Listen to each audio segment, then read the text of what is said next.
کے دن ہی سلیم صافی صاحب کا کالم جو کہ روزنامہ جنگ میں شائع ہوا ہے، عنوان ہے خان کیوں گھبرا رہے ہیں۔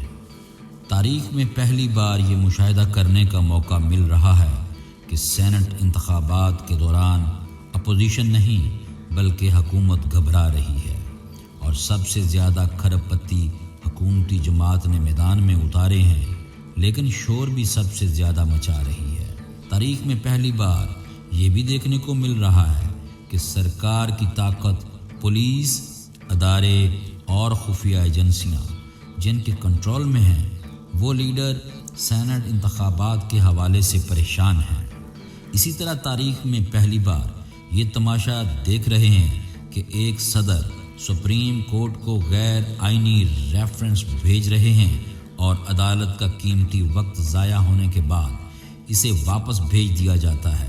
یہ بات بھی ہم نے تاریخ میں پہلی بار دیکھی کہ حکومت وقت نے پارلیمنٹ کا مینڈیٹ سپریم کورٹ کو دینے کی کوشش کی، اور ایسے عالم میں کہ جب معاملہ سپریم کورٹ میں زیر سماعت تھا، اسی ایشو سے متعلق اسی صدر مملکت نے آرڈیننس جاری کر دیا جس نے عدالت کو ریفرنس بھیجا تھا۔ عمران خان اور ان کے گوبلز شور مچا رہے ہیں کہ وہ سینٹ انتخابات سے پیسے کا استعمال ختم کرنا چاہتے ہیں، جبکہ اپوزیشن خرید و فروخت کو دوام دینا چاہتی ہے۔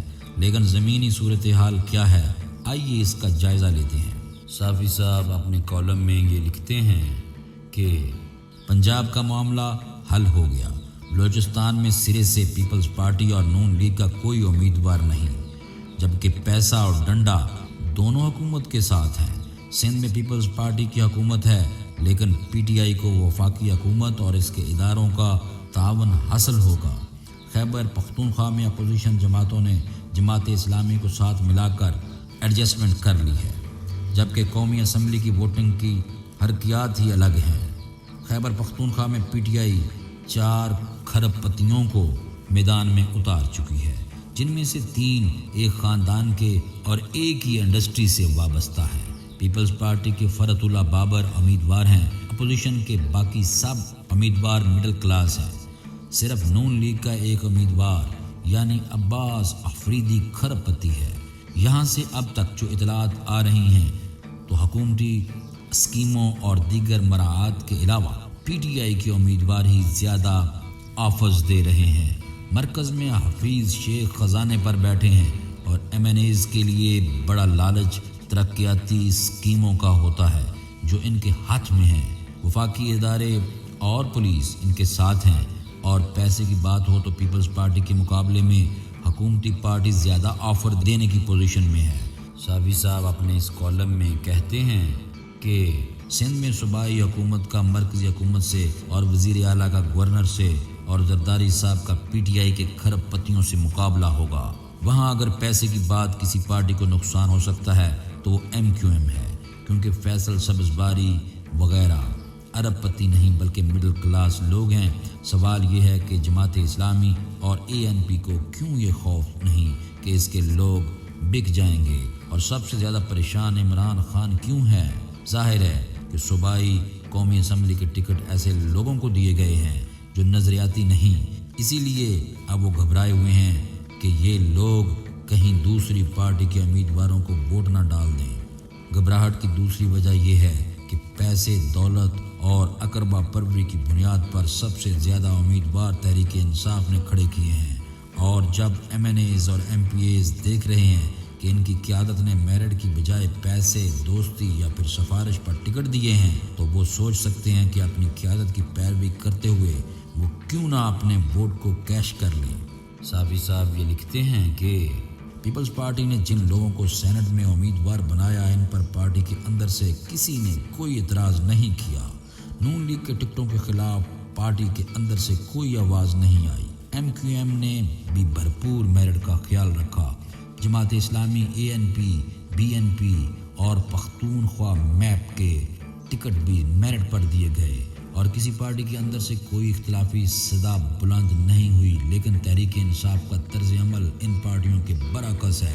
بلوچستان میں پارٹی کے پارلیمانی لیڈر وزیر اعظم کے معاون خصوصی اور صوبائی وزیر سردار یار محمد رند سے کوئی مشورہ نہیں کیا گیا۔ بلوچستان اسمبلی میں پی ٹی آئی کے 7 ایم پی ایز ہیں، لیکن پی ٹی آئی کا کوئی امیدوار نہیں اور تمام ارکان کو باپ پارٹی کے امیدواروں کو ووٹ دینا ہوں گے، جبکہ اس کے برعکس اے این پی کو 4 ارکان کے عوض 2 وزارتوں کے علاوہ 1 مشیر کا عہدہ بھی ملا ہے اور اب 1 سینیٹر بھی مل جائے گا۔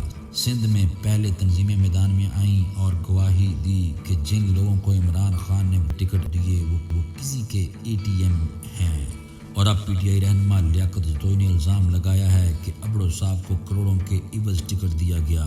چنانچہ پی ٹی آئی کے MPs videos record کر کے اعلان کر رہے ہیں کہ اب وہ ان کھرب پتیوں کو ووٹ نہیں دیں گے۔ پختونخوا کے کھرب پتیوں کو ٹکٹ دینے پر بھی پارٹی ایم پی ایز برہم ہیں۔ مرکز میں حفیظ شیخ جیسے چھتری برداروں، عبدالرزاق داؤد جیسے سرمایہ داروں یا پھر زلفی بخاری جیسے ذاتی خدمتگاروں کو ان کا حاکم بنا دیا گیا ہے۔